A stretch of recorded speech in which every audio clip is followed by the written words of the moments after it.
વિસ્તારથી પહેલગામ હુમલા બાદ ભારતનું મોટું પગલું। રાફેલ મરીન ફાઇટર જેટ માટે હસ્તાક્ષર થયા।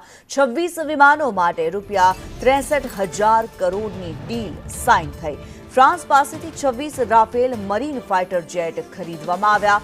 ભારત અને ફ્રાન્સના રાજદૂત વચ્ચે દિલ્હીમાં બેઠક યોજાઈ। સંરક્ષણ મંત્રાલયના વરિષ્ઠ અધિકારીઓ પણ આ બેઠકમાં હાજર રહ્યા।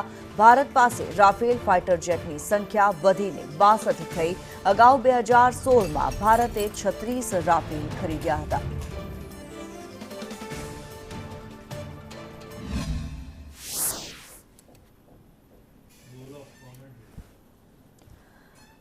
ત્યારે દરિયામાંથી હવે પ્રહાર કરવા માટે થઈને રાફેલ વિમાન ખરીદવામાં આવ્યા છે, જે ફાઇટર જેટ છે। ભારતની સૈન્ય શક્તિની અંદર રાફેલ એમ ફાઇટર જેટ ભળતા હવે સૈન્ય શક્તિ બમણી થઈ જશે। 26 ફાઇટર જેટ માટે 63,000 કરોડની ડીલ સાઇન કરવામાં આવી છે।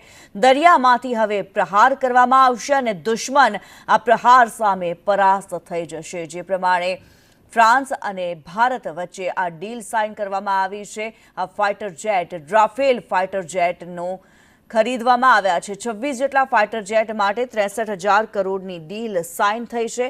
હવે દરિયામાંથી પ્રહાર કરવા માટે રાફેલ ફાઇટર જેટની ડીલ કરવામાં આવી છે। જો ફાઇટર જેટની વાત કરવામાં આવે તો રાફેલ ફાઇટર જેટમાં 55.5 ફૂટ લંબાઈના J-10 ફાઇટર જેટ આવે છે।